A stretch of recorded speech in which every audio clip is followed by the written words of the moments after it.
Welcome to the InnerMission Podcast, where we explore the oh so beautiful, oh so messy and necessary in-between moments when life forces the curtains closed. This series is an invitation for both the guest, the listener, and myself to log off, drop the armor, and uncover their actual inner mission. This is for anyone who is ready to stop performing in life and tap into what's real. So, come take a pause with me and let's figure this life thing out together.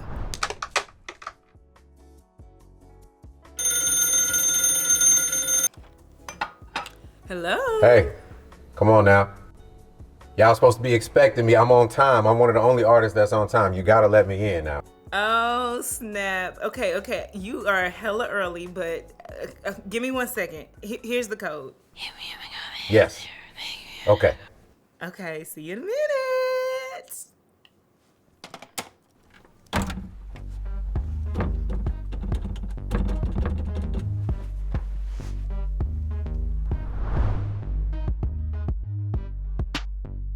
All right, family, get out the way because today's guest is an absolute titan of culture. He's a 3-time Grammy winner, an unbothered box office king who has been fueling the Fast and Furious franchise for over 2 decades, and a hip-hop pioneer who literally defined the sound and style of the South. From Act a Fool to his major hits like Lovers and Friends or Area Code and his latest hit, Pull Over, he's a master of the flow, a brilliant entrepreneur, and the undisputed king of the music video. And fun fact, I play Karma's mom in his hit Netflix YouTube show, Karma's World. Please put some respect on his name, the one and only, Ludacris. Welcome to the show, man. You was methodic with this. Yes. Everybody like real comfortable in here. Tell me everything. Drop everything. Let me know. You trying to be like Oprah, get people crying. That's right. You already know it. We're going to see Luda cry today, boy. You talking about 1 million views. We're going to hit 20 million views. There it is. Come on now. I am so excited. Today, I have the guest of all guests. I have the king himself, disturbing the peace. Hey. The one and only Ludacris. What's going on? Welcome to the InnerMission Podcast. I'm comfortable. It's just fit for me, though. Like I had to see what color the couch was, and I was like, I need to offset that because on camera, you need something to pop off of the couch. I'm prepared. I'm here. I'm a Virgo. You a Virgo. What better way to start this thing? We got to get my it right. Virgo brother. Okay. We start every show with knowing the origin of our guest name. So you have 2 names that I want to know about today. One, the origin of Ludacris, and then how you got your name, Chris Bridges. That is actually a great question. First of all, I'll start with the Chris Bridges. I was named after my grandmother, whose name was Christine. So that's where Christopher came from. And then the Ludacris, you know, when you think about my style of videos, when you think about my style of rapping, if you look up the definition of Ludacris in the dictionary, it kind of says beyond, crazy, wild, ridiculous. Right. That pretty much encompasses all of the things that when you think of me as an artist, I am. And so it was a perfect fit for me because everything is kind of accentuated to a degree. And I love those things. And that's why the name Ludacris, I made that for myself, which is funny because when I was like 8 years old, my first rap name was Kris Kringle, but I could only come up with so many Santa Claus raps. But that just goes to show my age and how immature I was. I was like, man, my rap name gonna be Kris Kringle. Kris Kringle? It might have lasted like 6 months. I was like, this can't be my rap name. I made every rap about Christmas that should be made. So I'm guessing that's your favorite holiday. Definitely. Because my grandmother was named after Christmas. Okay. And that's why she's Christine, and then comes Chris. Nobody's ever asked me that. So you know, I already started off with Hey, let's go. But she was named after Christmas because my grandmother was born on Christmas. So there you go. Grandmother born on Christmas. She's named Christine after Christmas. I'm named Chris after Christmas. That's beautiful. And then your rap name was Ludacris. No, the other one when you was little. Kris Kringle. Yeah. And maybe that's why I made it Kris Kringle, because it was like that whole lineage of the Christmas. I love that. Yeah. Thanks for sharing that. Yeah. Thanks for asking. Let's get into rapid fire. No, I'm excited about this first one because I don't think nobody ever asked you this. Okay. And I'm going to try to make it rapid, but clearly I'm slow because I'm from the South. So I'm like, take my time. I might take my time. Take your time. Favorite hair product? Favorite hair product? Man, I got these braids. When I take them out, it's an afro. So it'll probably be some sort of afro sheen, or when my braids are itching, something that I put in between. You don't know what you put in your hair at all. You ain't got no sacred. What you got? Nothing. Somebody else do your hair. Somebody else does it. That's why it's a hard question. But when it comes to that afro sheen, let's just not even name a specific brand. Let's just say Afro sheen. Afro sheen. Right, the camera. That's my rapid answer or unrapid answer to that. So braids or afros? You know, it's a dichotomy to it because I feel like I'm a lot more comfortable with the afro out because I feel free and I can scratch my own scalp. That part. But when the braids are in, I'm a lot more incognito because I could throw on a hoodie and I could throw on some sunglasses. Yeah, and I could throw on a mask, and then I'm in these streets. Yeah. I don't know if this is going to be something you asked me, but after COVID, for it to be very normal to see someone walking down the street with a mask and sunglasses, I've been in these streets. I be doing the same thing. I actually think I ran into you on the plane once. Yes. I might have put the mask down and be like, hey, what's up? Don't tell nobody. Yeah. I forgot about that. Yeah. So, I mean, like, when I say it's the dichotomy, I'm comfortable in both, but I would say the afro being out is the most free. Okay. I'm loving your this is for you. I did this fro for you. Come on now. I had to pull out the fro. Like, if Ludacris is coming to the crib, of course. Like, why wouldn't I? Okay, so outside of collecting cars from Fast and Furious, because I hear you got a lot of cars, what else do you collect? Okay. First, let me say, I want to make sure that you understand. I used to collect cars, right? Okay. When I started doing so many shows and flying everywhere and I'm gone from home more than I'm home, I started to get rid of these cars because I couldn't stand the fact that they're just sitting in a garage and not being used. Because you have two different collectors. You do have ones that buy specific cars and they do let them sit because they may plan on selling them one time. These are like collector's items. Yeah. I was buying cars because I was in the Fast and Furious franchise, and I used to buy cars. You was buying cars because you could. Yeah. Not only that, I would buy a car from every single movie of the Fast and Furious that I was in. That's crazy. And then when we started shooting in London and the steering wheel was on the other side, I was like, I ain't going to do that because I'm not bringing it home. But to answer your question, I was going to say that I don't collect as many cars. I've downsized recently. So I try to keep it. And I only say this humbly speaking, you try to keep it to like around 4 or 5 vehicles and not like, 10 to 20. So I'm like, damn, I still drive my 93 Acura Legend. That's real. Very real. You really do that. Absolutely. It's like to keep you like remembering where you came from or? It's my anchor, 1000%. Yeah. And I love it. It's got 266,000 miles on it. Wow. Believe it or not. So it's a very well-made car. What do I collect now? I love that. Afro pics. Really? Hell yeah. How many do you think you have? Probably like over 50. What? You know how you got some with the fist on it. You got some. You'd be surprised of how many different specially made Afro pics there are out there. What's your favorite though? The one there's different ones that's got the fist, but it's kind of like what that represents. It's like there's art to them. And then there are some that are just hand sculpted. And it's like, you can tell, especially because I'm in Africa a lot. Yeah. So you know how you go on the side of the road and there's these artists that are sculpting and they're making the best art that you could ever. Yeah. It's almost like when you go to a restaurant, all this fine dining is good. But when you go to one of them hole in the walls and somebody is truly putting love and affection into that, it's the same way with artists that are on the side of the road in some of these countries that you would never imagine how much detail they put into every single thing that they're doing. And that being said, I wish I could show you a picture. I don't have one, but there's a specific Afro pic with a fist on it that was just you could tell it was very, very specially made. Someone took their time. That's what's up. So yeah, man, I collect Afro pics. Afro pics, over 50. You would never hear somebody say that. Who collects Afro pics? Ludacris. So what is one of the biggest lies that you've heard about yourself out on the internet? The biggest lies that I've heard about. That's a good one because I know there are some. I can't think. When I was like, what are mine? I actually don't think there's many lies about me out there. Besides, people really think that I was like born and raised in Augusta, Georgia. I was born in Augusta, Georgia, but I was raised in South Carolina. So when people meet me and I know they Google me, they're like, "You're from Georgia. You're from Augusta." I'm like, "No, I'm not from Augusta." Yeah.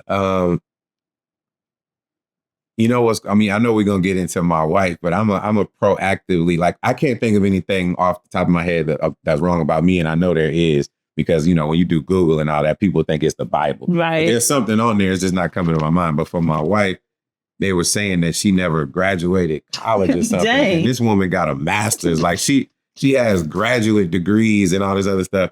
So that's the only thing that comes to my mind right now. How much false information I it is allowing out your wife there. like that. Listen, that's why I had to set the record straight. Yeah, This woman is educated woman. Extremely educated. And how do you say her name again? Eudoxie? Adoxie. Yes. Okay. So lovely meeting her back in. Mbugi Ngige is her middle name. Say that again. Mbugi Ngige. Mbugi Ngige. Yep. What does it mean, you know? What does it mean? The most beautiful woman in the world. Did you make that up or does it really mean? It might have two meanings, but I'm going to tell you what my meaning is. She going to set the record straight. I'm going to have her come on here. Mbugi Ngige, the most beautiful woman in the entire world. I love how you love her. Yeah, man. Is there a hidden talent that you have that we don't know about? I can juggle. Really? Yeah. Where'd you learn that from? I don't know. I was in high school and somebody was juggling. I asked them how to do it. It took a little time. It just came out of nowhere. I love that. Yeah. I love that. And I make tacos. I don't know if that's a hidden talent because I can't cook a damn thing, but I can cook tacos. For some reason, that's the only thing I can cook. Like ground beef tacos, sprinkle a little lettuce, tomato, cheese on there. By the way, cook is subjective. I know how to cook for myself. If I was to hand the plate of what I eat to somebody else, they'd be like, "What the hell is this?" And it's not looking good. But I eat it. It's phenomenal to me. So what you be making yourself? I'll make anything like a... Listen. When you sitting at home in your Versace, what you making yourself? But that's the thing. Like, I try to eat clean because I work out a lot. So I'll make turkey burgers, you know what I'm saying? I'll make fish, how I season my fish and how I cook it. And I keep things simple. Okay. I don't try to overdo it. So it's like, that's when I say it's subjective about can you cook? So I eat really clean. So it's funny because my wife is the master chef. She's phenomenal. When I say master, I mean that in the sense of she cooks and my kids love her cooking so much and myself that it's almost like you go to somebody else's house or you go to a restaurant, they don't even want to eat it. Dang, it's like foreign to them. They're like, no, I want mama's this, I want mama's that. So y'all gonna have me over. Thank you. Y'all got it. Thank you. So Come to the house. I mean that to say if I was to put any of my food in front of my kids as opposed to what my wife cooks, they would probably throw the plate clear across the room. Just like Color Purple and he throw the plate. Yeah. Exactly. Okay, so my next question is, what has made you the most money? Acting, music, or investments? That's a great question as well. Acting, music. That's a great question. Them damn Fast and Furious, man. I want to say the easy answer would probably, people would think it would be fast, but because I've been in the music industry for over 25 years now, the accumulation of what has been made from shows and publishing, because I write all my own music. And I was one of the only artists that actually would see royalty checks based off of, making sure that I've surpassed the norm, like sold over a certain amount of records to where the record company owes me money. Wow. I would say music over movies, which I know a lot of people would probably be like, wow, I thought he made more on movies. But again, you got to think of the accumulation of 25 years. I've made more in music than I have so far. Now, the movies might soon surpass that. We'll see. That is crazy. So I'm in the wrong industry, basically. No, you So I need to go on and work on my vocals, strengthening those up. So you got it. This is the key of what I said is I'll make more money in movies in a single movie. But I'm talking about the accumulation of 26 years. Over time, it's in music. So you in the right you in the right industry. You just gotta do like Samuel Jackson and shoot like 18 movies in 1 year, and then it's game over. But you can't even do that these days. Like, yes, you can. Yes. Well, let me find out. That's why we have you here, because you need to school me, okay? So, you're getting into the time where they may not give you as much money up front, depending on what you're working on. But all these independents, you work out a deal where in success, you getting that back end. You go and shoot 18 independent movies. I guarantee you're going to see some back end on at least 5 or 6 of them things.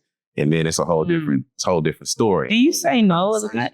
Do I say no a lot? I have to. Like even within your contract, do you feel like there's some huge power in your no? Absolutely. You know who taught me that when it comes to film? Ice Cube, believe it or not. I had a conversation with him a long time ago when I first started acting, and that was his main thing of making sure that you say no when it doesn't suit you.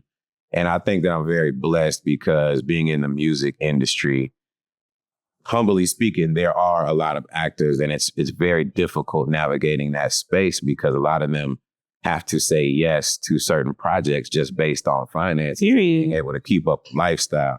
And so I say this, with love, is that I have the option of just continuing to do what I'm doing in music and easily saying no to something that doesn't fit me in the movie space. Mm-hmm. So with that being said, he was just like, be very particular about what you choose. And, I feel like I've been able to do that. That's what I hope to do, because I feel like John Cena is who told me that. He was like, there is power in your no. But sometimes as a woman and a Black woman, I feel like I don't have that option all the time, and I feel like I need to make other avenues for myself of, income so that I can have more power in my no.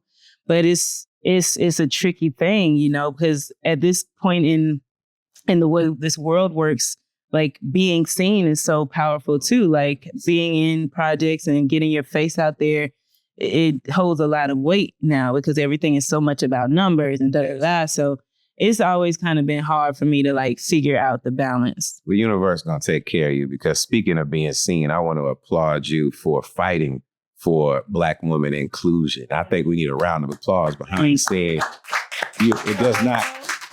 She got a whole crew of Black women here. Y'all can't see them right now, but I love what you fight for. I'm raising 4 Black girls, and what you are doing. You may not feel it right now so much, but I guarantee you over time, you're going to feel it more and more. And you have individuals like ourselves that want to just give you your flowers and noticing how hard you fight. Thank you. I appreciate that, Luke. I really do. That's very kind of you. Yeah. So let's move on to talk about, since we're talking about jobs, how we have connected is something that I never in a million years could have imagined. Nobody would have told me when I was a little younger, Danielle, listening to Luda, that I would one day be playing his animated wife. The best. Yes. Okay, so this is the thing about me. I'm actually not big on voiceovers. Gotcha. I actually do not enjoy them because like it takes so much out of you vocally. Yes. And don't pay that much. But when I saw your name on that, whatever the paper they gave me, whatever the description, when they said that you had a show called Karma's World. And when I read about Karma's World and they pitched it to me, I was like, yeah, no doubt, I'm doing this. Love that. And I'm so glad I did, because I did it during the pandemic. And I remember doing the voice work in my closet in Brooklyn. Ooh. And I remember just reading some of the lines and feeling like, because I was having a baby girl, I'm feeling like, oh my gosh, this is something that she will be able to watch. That is a beautiful, beautiful thing. And getting to watch it with her, Luda. And I'm not going to cry. This is the thing. We still have not gotten tissues on this freaking set. Yeah. But getting to watch it with her and her say, Mommy, this you, Mommy? Like, that blew my mind. And then when she got older and she continued to watch Karma and getting to have these conversations about her natural hair or her skin, and not having to worry about like, when I'm working or cooking or doing whatever, I don't have to worry about what she's watching. Come on, you can't cry because you're going to make me cry. This is literally what I made this show for. It's based off my oldest daughter, and it is exactly for what you're saying. Like, that's how I wanted to impact, especially young Black girls. Yeah. And oh my goodness, you speaking the gospel. Yeah. I'm so proud that it took me over 10 years to make this show come to fruition. It started as a website, And then I was toying around. It's like you talk about try and fail, but I just stayed consistent. And finally we are here. And I'm just so proud to hear stories like what you just said. Yeah. And so you created this show based on your daughter, Karma. Yes. And so it took you 10 years. Over 10 years. You were able to get it on Netflix, which is a huge feat. There's no easy feat, as we both know. So that's huge. Now it's on YouTube. And so how did you feel about that? Like, do you feel like it's making the strides that you wanted to make? Let me tell you how I feel. It's one of those things where when you become a parent, it means the world to me. It's almost hard to put it into words of how I have cemented our legacy. And, you know, when you do animation, those animations, they stay at that particular age group. And what people don't necessarily realize is that the new generation can come and a new generation can come after that. And they're going to look at these characters and it can stay new from here on until eternity. Yeah. Because the subject matter and things that we're dealing with in this show are so phenomenal in the world of today and navigating what children have to go through based on social media and all of the challenges that they face. This show is here to help them. And so knowing that I have that type of impact on a new generation, you talk about living for purpose and understanding your purpose here on earth. This is, I'm fulfilling a purpose. And that's why it means the world to me. That's dope. Yeah. It means Thank you for being a part. I'm I tell you, out of all the animation, I've done a lot of animation, movies, TV. This is my favorite. I love it. And I'm low-key upset because y'all ain't brought me back. But that's okay. We can talk about that. I'm low-key upset because I didn't realize you used to be a rapper. And so I'd have known that. If I'd have known that, I'd have had the mama rapping a little bit more. But now that I know that, we got to figure something out because they don't know about your rap career. Well, let's clarify for the people. I didn't have a rap career. Tasty from Orange is the New Black had a rap career. Yeah, but behind the scenes, you had a little rap. You was feeling that rap career. Also, you know how sometimes you method actor and then you can't distinguish between the two worlds. Okay, so let me tell you, when I was younger, I had one rap. It was so bad. And this is what it was. Yeah. It's short. My name's Danielle. I rock it real well. I rock it like Saved by the Bell. Yo, you know what's dope about that? We were talking about me rapping earlier and being Kris Kringle. My first rap was, and I had to lie and say I was 10, but I was 9 years old. But my first line was, I'm cool, I'm bad, I might be 10, but I can't survive without my girlfriend. Yes. So we both had 2 lines as our first raps. And we was both just, that's what rap is about. Exaggerated. Got exaggerated. But I was so confident because when I actually turned 10, I could say that line and it was true. You know what I mean? I was lying when I said I was 9, but I was like, I'm going to be 10 eventually. So I'm going to be able to say this line. Believe it. Oh, man. So, okay. So tell me, what kind of dad are you? Are you the one that's going to go get pads and like... So, bro, I got all girls. Y'all got to understand this. Like, I'm telling you, it would be if I had a boy, I know it would be different. Yeah. I would be on his ass, excuse my... Like, I'd be extremely, like, you know, just stern and very strict. These girls got me wrapped around their What they be doing? What are you talking about? All they got to do is give me that look. And it's just like, it's bad. No. It's bad. Like, the mom is the only one that literally is the strict one. Oh, it's you so disciplined. I'm a sucker. Every now and then I got to give that dad voice and they straighten up. It's so far and few in between that when I do give the dad voice, they damn near in tears just based out there because they're like, who is this? I don't know who this dude is. Who is this guy? Right. Yeah, you get that. Hey, I told you. As soon as that tone, that bass. They don't want that, bro. They start tearing up just hearing that. How do you teach them about morals and values and money and all of that? Like, how does that been working for you? It is phenomenal. That is one thing that my mother did very well for me. And so I try to remix it and make it even better. Okay. You know, I think morals, values, they're all in different pots, right? But the answer to your question is to be the example that you want your children to be. So I make sure when I'm around them, they see how I and with other people. I always say the bridges, we don't lie, we don't steal, we don't cheat. I have affirmations on their mirrors in the bathroom when they wake up every morning. I ask them, who are you? I say this like almost every day.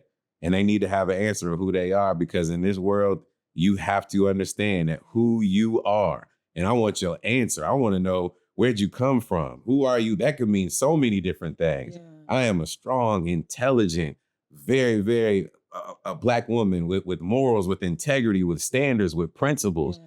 I mean, I could go on and on about this, Danielle. I drill it. I mean, I'm the same way. I think parenting is so crucial because we're building the next generation of people that we have to come in contact that are going to, be raising the next generation, so I think it's so important, like what we instill in our kids. And I don't play with that. Like when it comes to loving my child and being patient and pouring into her and giving affirmations. I mean, I named my child Freya because I want her to be free as the Afro you speak about. You know what I mean? Like that's what it's about for me. So I love that. And I just was wondering, like, because your kids seem I haven't met them yet. I can't wait to meet them. But when I see them, they just seem so happy and they don't seem entitled. They feel like they're just like the coolest little kids. Like they get along with everybody. It just feels like, and even watching your daughter come surprise you at the Hollywood Walk of Fame. Yep. And she,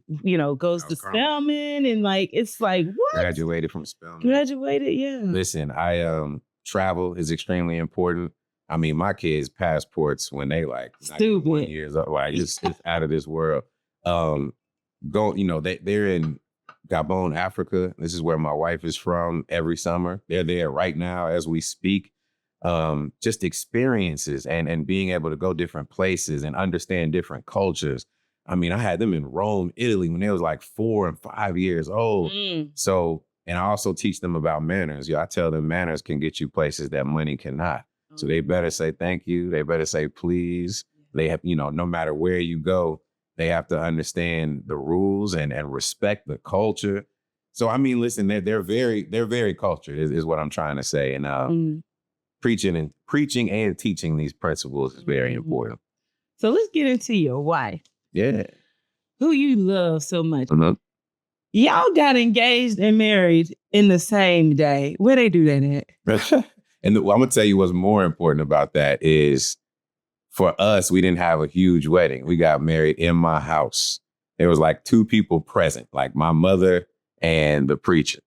And it was the best thing ever. You haven't been married how long? Because it was about the love. Right. We're going on 12 years. 12 years. Yep. How has she been your rock? Oh my, she was my rock even before this, but. Because it takes a lot to like, what you do. Like your career is so massive and to like. Holds me down is like an understatement. You know what I mean? Just taking care of everything. My mental space, the home, the children, being a someone to talk to in any aspect, in business, in life, in friendship, in spirituality. She's very, very ingrained in spirituality. She's been through so much. She was born in Africa. She's lived here in different parts of the States. She went to school in Florida. She's bilingual, almost trilingual. She speaks French. Her mother and all of her siblings still live in Gabon, Africa. What she's doing to, bring water wells and clean water to the areas in her hometown. Yeah. I could go on and on, but she's absolutely amazing. And she's been my rock in more ways than you could possibly imagine. What would you say keeps a healthy relationship? What keeps a healthy relationship is continuing to get better for each other.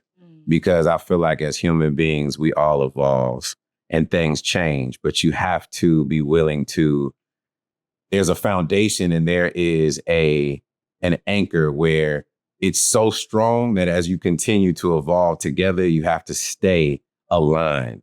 And that comes with communication. And it comes with understanding that you're on the same team. A lot of times people will forget that they're on the same team. You get in an argument, you start you start getting really angry. You say some things sometimes that you don't mean or that you actually mean. Right. But you gotta really correct that. And I think you always have to get to the root of the issue. This is something that people don't talk about. A lot of things are surfaced because you have triggers and you still agitated by something that is way deeper than what you specifically talking about at the moment. Yeah. So to answer your question, I'm married now too. Yeah. I was married now. So I was going to ask you. I want your advice on that as well. What do you think? You don't need advice from me. You've been in 12. I've been in 4. Hey, listen, 4. You'd have surpassed half. Listen, how many people last only a year or 2 years? Right. Yeah. 4 years is great. Thank you. I applaud you. Thank you. We doing good. Yeah. And I think it's what you're saying. It's like getting rid of the fluff stuff. And getting to what it really is about. You know, I feel like that happened the other day with us. And it was like, we're making it about the fact that doors are being locked and, you know, Free is always under mommy, but it's not really what it's about. Thank you. You know, like just getting to that root issue. And I'm the one to always be like, what's the root? Like, see, because you the Virgo, man. Because you already know. Gee, I'm always and the he's one a Gemini. So yeah. But we're doing very well. And I think that's 2 different people right there. Yes. Right? Sometimes it is 2 different people. I'm like, all right, Dennis, who you today then? Hey, Dennis, don't kill me for that, bro. I don't know you like that. But I do know you got 2 different people in you. All right. I know what's going on. 2 different people. He's gonna dial in that. So, he knows it deep down. He do know it. Okay, so this is because this thing. First of all, I'm enjoying Wise Ludacris. Getting to hear all your wisdom is so dope. Nah, you asking great questions that not many people ask. So I'm enjoying so much it too. Fun. Yeah. But the thing is, most people talk to you about your music career as they rightfully should. Mm-hmm. But like, I'm an actor, so we going there. Mm-hmm. Does Ludacris audition? Yeah, I definitely audition. I'd love to hear that. Because I don't. Daniel Burke still does. Yeah, I was going to say, I love when someone says we want Ludacris, but at the same time, I also like to compete and fight for certain roles that may not have been automatically we want Ludacris. Yeah. So in order to try to get the roles you truly want, sometimes you got to compete and you have to audition for sure. I don't like auditioning at all. Hey, nobody said we liked it. I said I do. I know, but I just recently auditioned and I was glad that I did because there is something when you don't audition and you get the job and you're on set. There's this, for me, sometimes I'm like, oh my God. Earned it. Yeah, it's like, did they really want me? Like, I don't know. But when I audition, like you're saying, you earned it. It's like, you know, this is what they want. That you're the person that they wanted to have. Yep. So can we get into what really like set you off, which is Crash. Mm-hmm. And I want to talk to you about like that process and auditioning for that to this Oscar-winning movie, which was my favorite movie. Oh my gosh. Me too, man. Listen, I was nervous as hell because I had to audition in front of Don Cheadle. Because Don Cheadle was a producer on Crash. And I admire Don Cheadle so much. He needs his flowers. You got to give it to him. If you look at his, look at his work, and I think he's a phenomenal actor. And so for me to have to, this is one of my first times, auditioning, and I did it. I remember I was nervous, but I feel like I got across what I needed to get across, and luckily I got that role. And being in this movie with Terrence Howard, and who else is Brendan Fraser. Yes. That was an independent movie. So the director and he was able to basically do everything he wanted to do and then go and sell it. So it had to be done at a price. So everyone took scale, meaning everyone took a lot less $2 role, right? $2 to do the movie. But we believed in the script that much. And I was just lucky to be a part of it. And then I gained a best friend out of it. Lorenz Tate is now it's like my best friend. And me and him played together, as criminals and that. But you also get to see what is the life behind a criminal and understand maybe their reasons for what they do. It was just a very interesting movie. And it ended up winning an Oscar. And it was crazy because that year, Brokeback Mountain was winning all of the award circuit.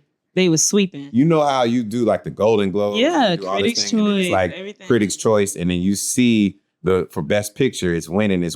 So you just know that it's going to win the Oscar. I know from personal. From personal experience. Yeah. So Brokeback Mountain was winning everything. So if you go back and look at our faces at the Oscars when they said Best Picture and they said Crash, crazy. We were all completely surprised. So we just knew it was going to Brokeback. And the next thing you know, I was in an Oscar award winning film. And that was like history. That's history. Now, Hustle and Flow.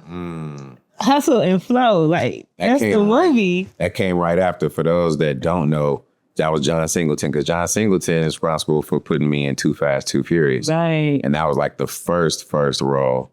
And then he came back, and this was like same year as Crash, to put me in Hustle and Flow. And he was like, man, I want you to play a rapper in this movie. I was like, bro, the whole goal of me acting is to not play a rapper. I'm a rapper. I don't want to play a rapper. I'm trying to expand outside of that world. And he was like, I know, but it's not like your personality. You just got to read the script. So I read it. I was like, okay, this is dope. I want to be a part of it. And if people remember, Hustle and Flow and Crash were both at the Oscars the same year. They won.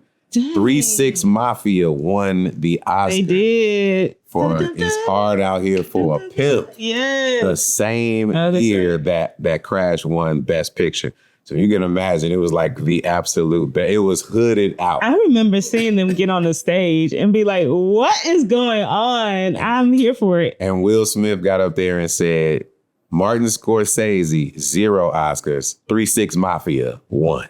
Crazy.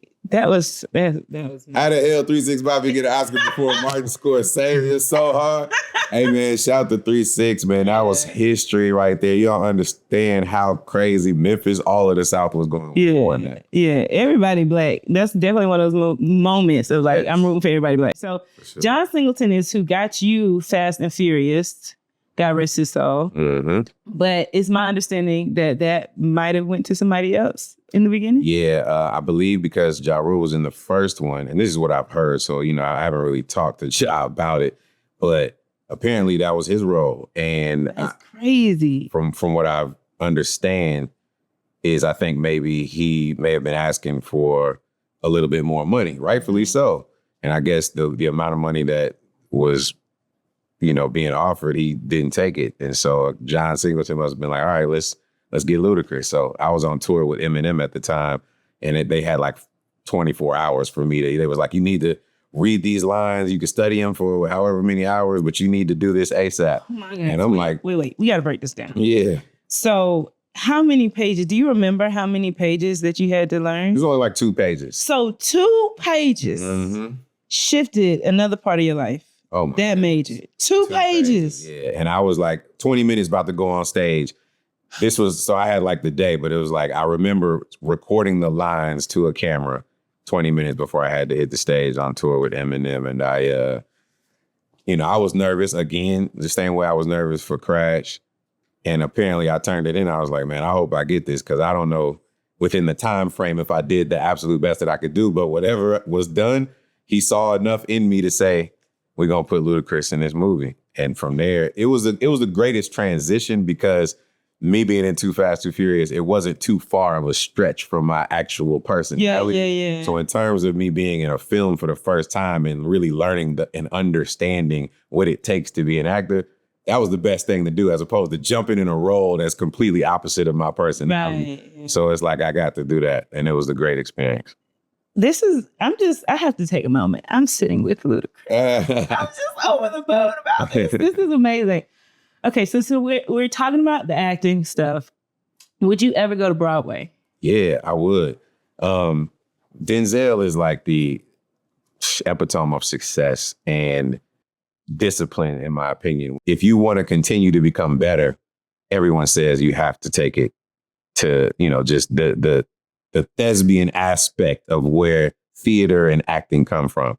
And I don't know if you knew this, but my father and Denzel Washington were best friends growing up. I did not know that. My father's from Mount Vernon, New York. Money earned in Mount Vernon. That's where Denzel is from. Yeah. So they grew up together. And Denzel has talked about this, on a couple of interviews before, but that's how far we go back. Wow. It's amazing. And so when I say that, I look up to Denzel. I know of him very early on, and the fact that he continues to go back to theater, no matter how successful his movie career is, it lets you know everything, or it lets me know everything I need to know. Yeah. So I would definitely do Broadway. Yeah, because I've always described it, it feels like going back to the gym. Like that's how you get your skills. I never forget I did Orange is the New Black at the same time of doing Color Purple on Broadway.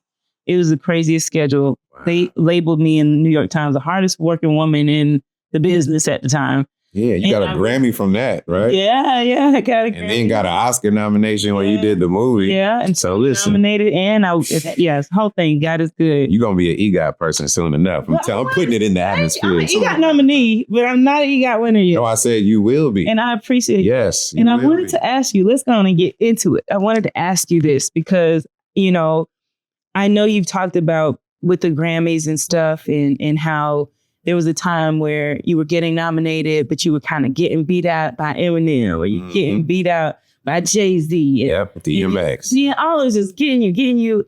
And I wonder, did you ever, because you do have this nature of consistency and not stopping, which I have that same thing with me, but did you ever have a moment of like, and excuse me, y'all, where it's like, this shit. Like where like y'all ain't seeing me, y'all ain't like, did you ever feel frustrated by it? Because I feel sometimes, and maybe you didn't, but sometimes I feel like we try to be like, no, I'm just gonna push through and my time will come, which is true. But I know I've had moments of frustration of like feeling like the underdog and not being seen. So yes, man, that is a great question. And to answer that question, in retrospect, I really wasn't tripping that much. Okay. Because when you have absolutely nothing and then you slowly just start gaining everything, I don't take every single thing like personal and it's hurting my pride or hurting, like I was outselling some of those people that I was nominated with at specific times. And if it wasn't, I didn't have to have every win, is basically what I'm saying. I was winning in so many different aspects that if I lost in one category for 3 or 4 years, I was like, okay, all right. But it was like a continuous momentum and movement to where I was either like, I'll get it one day. I'm not tripping because it was so many other wins in so many places. Yeah. And listen, my life was changing in so many ways that I don't think that I took it too personal. Yeah. Just losing that. I keep trying to, I feel like I'm in a place now where I'm going to lean completely on what God has promised me. Oh, yes. And knowing it's really going to happen, but in his time, because the worst thing is to receive something when you're actually not ready for it. And I think there's so many moments, I don't know if you want to call him Ludacris or whatever, but I just call me Chris Kringle, please. Chris Kringle. There's just so many moments where I would have thought I was ready, but I really wasn't. You got it though. What you just said is sometimes you're not ready for it, and that's why you don't receive it at that time. Yeah. And I don't want to cut you off. I want you to No, we can chop it up. I want to be ready. I want to be ready. I don't want to just receive and then not be able to multiply the thing. Yeah. You know what I'm saying? And I think that because I looked up to all of these rappers so much that in my mind, it was like, oh yeah, Jay-Z's supposed to win that. I'm happy to be in a category with with DMX. I'm happy to be in a category with DMX. I'm like, it's okay that I'm not winning this particular one because I just came out of Atlanta in the South and I sold 3 million records. I'm not letting all this get to my head yet. I'm still looking up to these individuals. Yeah. So I think that was part of it. What's your definition of success? My definition of success, this is a great way to put it. My manager says I am the most emotionally stable celebrity that he knows in my industry. And, we put all the money and all of the I was going to say success. You put all of the money and the fame and wins and stuff aside, being emotionally stable and grounded is probably my idea of success. And people, it is deep because I don't think I've been asked that. So it was a great question. But when I tell you, I can't recall the last time I wasn't able to sleep for 8 hours peacefully. And I've been through little things here and there. But man, I am emotionally stable as hell, which is why I can laugh, which is why you see me and I just give what I feel is great energy to everybody. I think I'm just Yeah. I love and I love back. And if people don't reciprocate that, then I can't spend my energy and time with you. Is there a moment with this huge over 25 years probably, career that you've had that you have felt like my stability is being shaken? Yeah, I mean, but it comes with the territory of some of this stuff you just have to expect. Yeah. Some of these things that the universe will kind of throw you a curveball and you kind of let people believe what they want to believe, no matter what is thrown at me or no matter what it may look like as opposed to what it really is. What keeps me emotionally stable is if I know the truth and I know the man upstairs knows the truth, I'm going to be honest with you. There's nothing that anyone can say. The whole entire internet can cancel me or say these things about me. I don't let it affect me because I know the truth. Yeah. And it's almost like it's okay if they don't know the truth yet, but I literally let my actions speak for me. And I'm not one of those people that has to hurry up and defend myself all the time because that's going to take up too much time and energy when I know the truth. And eventually you look at my track record and you can understand who I am by the moves that I make. I'm a lot less of an individual that explains myself and talks and tries to defend. I'm more of a person that just does. And I take action with everything that I do. You know, there was something that happened at the beginning of this year that threw a curveball. And it's like my actions from the past, the present, and the future will show you I never even had to address the situation. You know who I am. You know that something ain't right about basically what people might be saying on the internet. Yeah. And people, I don't care. Don't care. Yeah. I mean, I care to the degree of you understanding what I stand for. Yes. But what I stand for is going to show itself. I don't have to explain. Yeah, I love that. Yeah. That's really great advice. You know, it's true because it don't work for everybody now. Right. I'm just saying what works for me. Because it takes too much energy to try to prove. That's basically what I'm saying. I have to continue to focus on, you know, what's at the task at hand or continuing to give and do actionable items to try to change things for our community and our culture and our people like Karma's World and like Kid Nation and just doing these types of things. Yeah, let's get into that. Because you do a lot of charity work. You have your own foundation. Can you tell me a little bit more about that? Because you are Yeah, my foundation, if you go to the ludacrisfoundation.org, I have these pillars and, you know, these principles that we stand for. A lot of it for me is helping out children in underserved communities. This is a huge issue. And, you know, I also love visiting rehabilitation centers and dealing with children's hospitals. Healthy eating and healthy lifestyles is something that's very important to me. Exercise, people understanding that there's an obesity issue that we have, helping kids to swim. You know, there's a lot of African-American children that drown and the deaths are very serious just because so it's like, I focus on our community. And again, that's why I say I just take action. My mother is the president of my foundation. And, you know, we had something called Luda Day Weekend here in Atlanta for 15 years straight. It stopped during COVID, but that was a weekend where we would bring other celebrities in. We'd raise money for the community. We'd throw parties. We'd raise awareness. We would give to different families. I mean, I could go on and on about this. It's passionate, but, you know, when Hurricane Katrina happened and a lot of people migrated to Atlanta from New Orleans, we housed like 30 or so families to make sure they get back on their feet. Whenever there's any type of disaster or people are in need of help, I try to come to the rescue.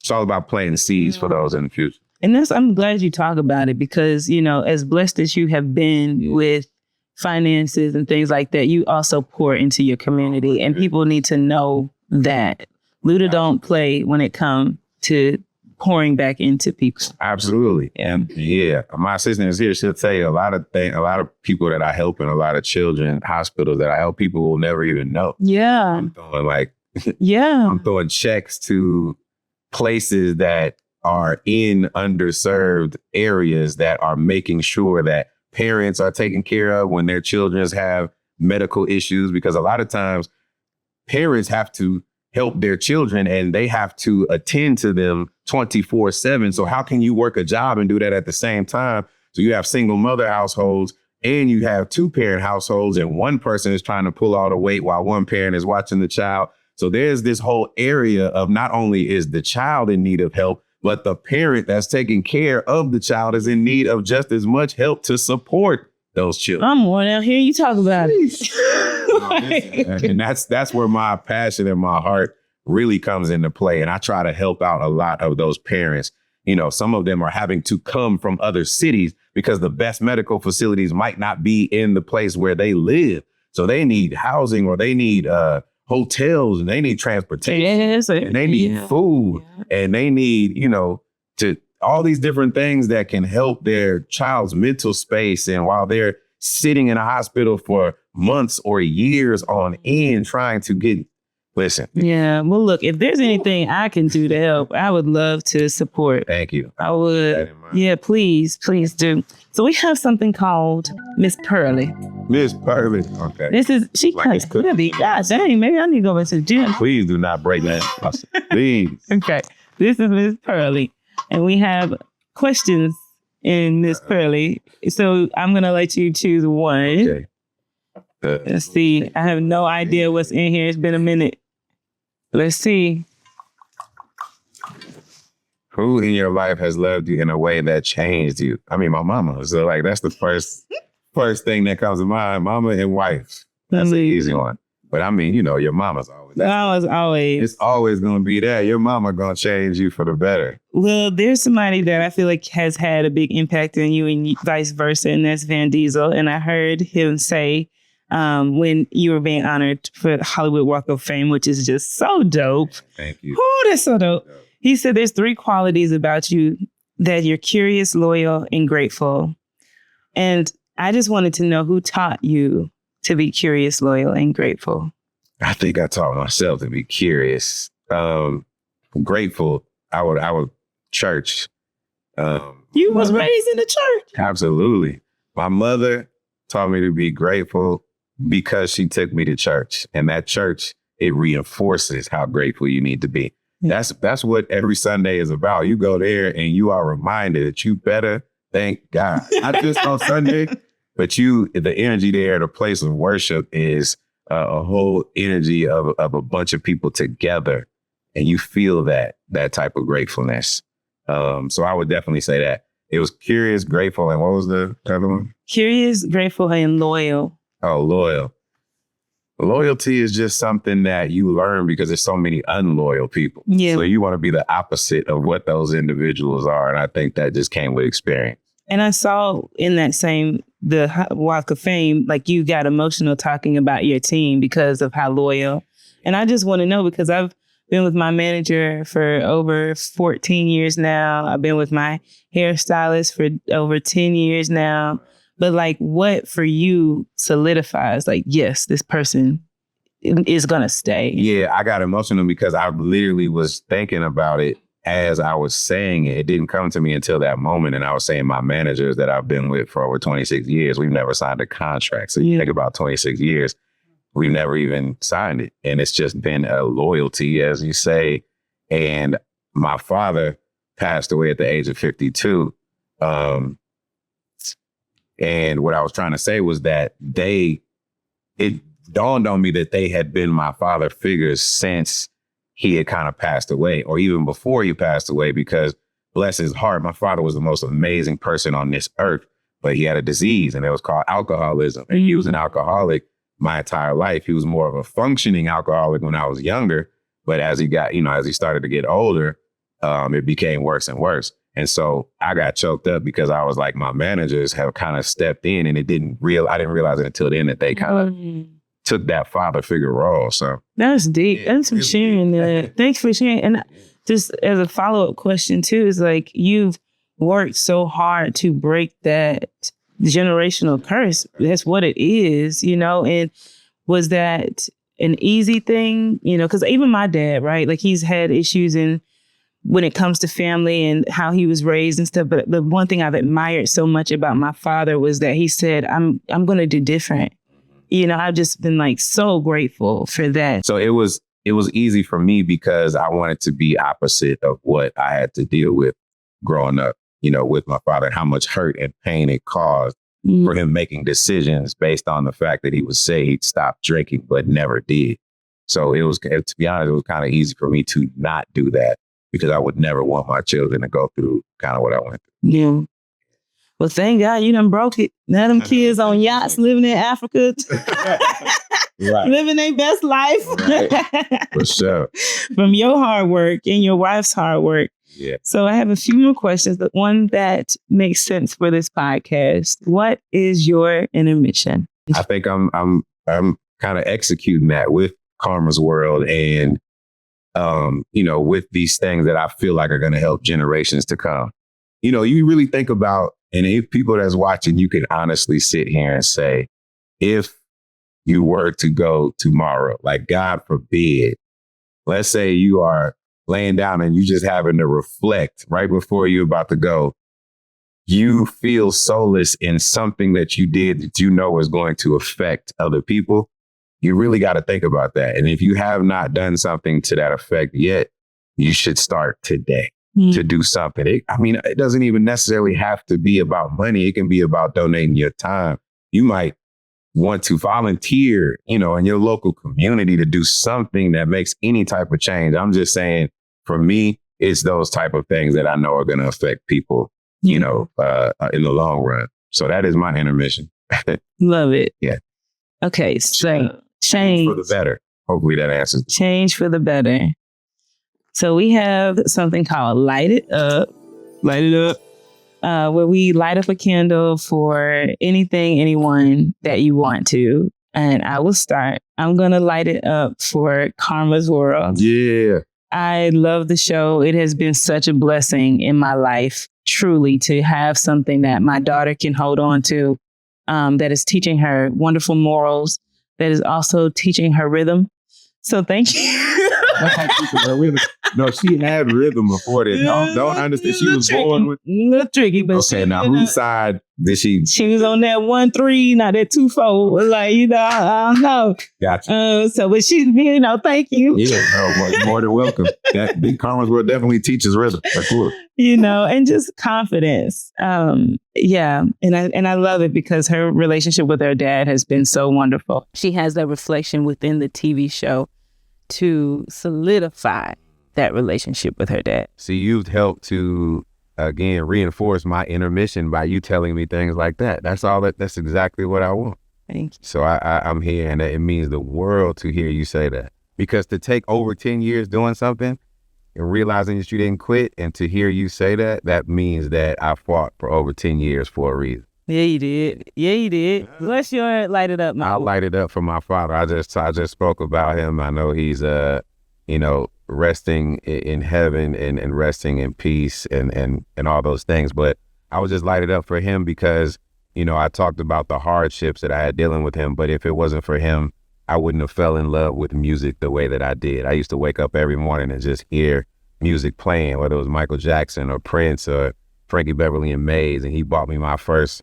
rap record and made me fall in love with LL Cool J. So, everything comes full circle. So let's light it up for him because if it wasn't for him, I probably wouldn't be here. Hey, I shake. Yeah. All right. You gonna blow it out? Yes. That's our show. Yes. If you enjoyed today's episode, be sure to share, comment, and subscribe so you never miss a conversation. If this conversation gave you something to think about or laugh about or share, do me a favor and like this video, drop a comment, and send someone who needs to hear it this video.